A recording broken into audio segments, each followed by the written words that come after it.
generally believed to have emerged onto the Yuletide scene in Slavic and Austrian celebrations. Winter festivals in the Alpine regions of Austria, Hungary, Slovenia, Croatia, Germany, and Italy all feature versions of this monstrous anti-Santa, though originally Krampus was really more of a category of monster rather than the name of an individual creature. The word itself comes from either the Middle German for claw or the Bavarian word for something lifeless and dried out, with plenty of regional variations. Half-goat, half-demon Krampus are fanged with cloven feet and often long pointed tongues. The oldest and most traditional versions have multiple sets of horns. They may carry a pitchfork and a basket to collect children in, and they always have that switch in their hand, most often one made of birch branches, the better to beat you with, my dear. Yup, that's what this charming monster does, doles out corporal punishment to children who misbehave. Krampus emerged in Alpine folklore alongside celebrations of St. Nicholas. At first, it was more of an idea, an amorphous, threatening boogeyman parents evoked to keep kids in line when food was scarce and attention wavered during the long, dark nights of winter in the mountains. Nice children received presents from St. Nick. Naughty children received a birch branch spanking from Krampus, or worse. The most wickedly behaved were shackled and tossed into the monster's wooden basket to be carried away to the fires of hell. Or, eaten by the Krampus. The traditions connecting Krampus and St. Nicholas seem interwoven through time, despite some conflicting versions of how they came to be associated.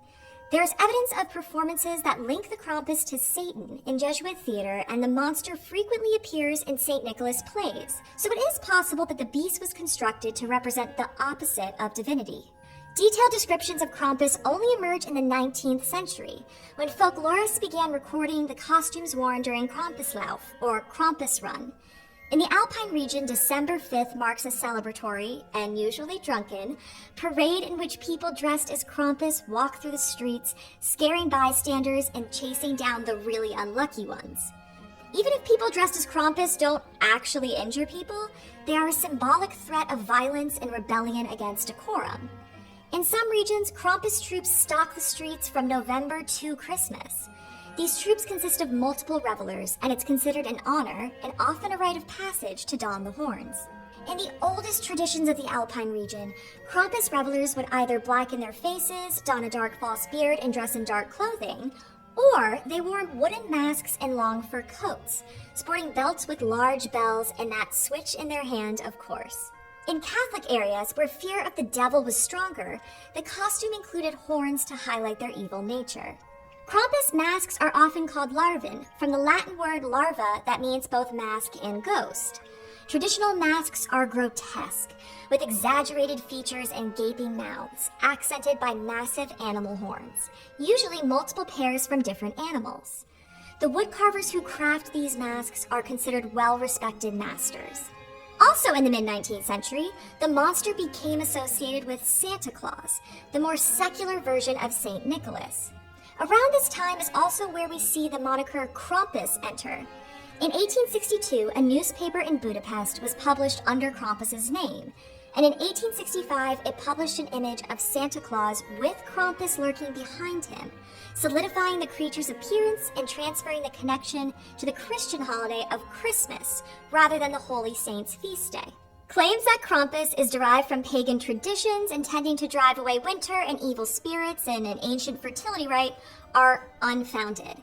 In reality, there is no evidence for this. Scholars found that the false pagan origin story of Krampus was invented in the early 20th century by socialist folklorists attempting to cast Christianity as a practice that sullied ancient Nordic customs. The Nazi Party reinforced this false claim, publishing a photo essay portraying the Krampus as an ancient custom, quote, banned for its pagan roots.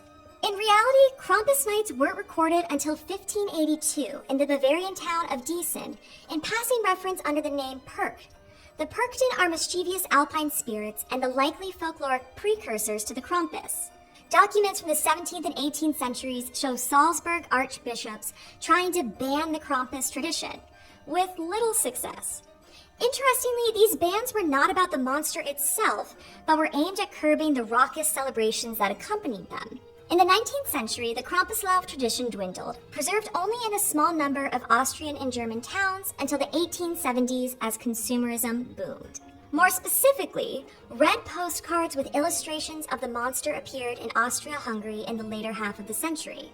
Austria's postal system became the first to deliver postcards in 1867, making the sending of Krampus cards in the late 1880s possible and financially viable. The cards became incredibly popular, a nostalgic reminder for Austrians and Germans who moved from rural areas where Krampus runs were popular to industrialized cities.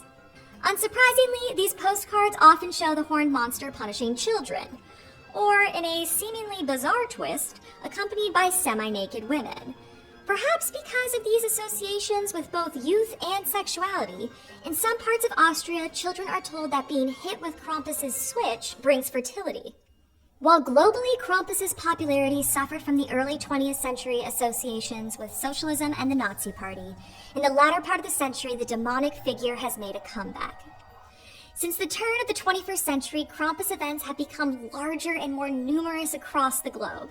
Whether this is due to a renewed interest in preserving traditional regional customs as globalization emerges, or a rebellious response to the over-commodification and commercialization of Christmas, the death metal version of Santa is making a play to take back the winter holidays.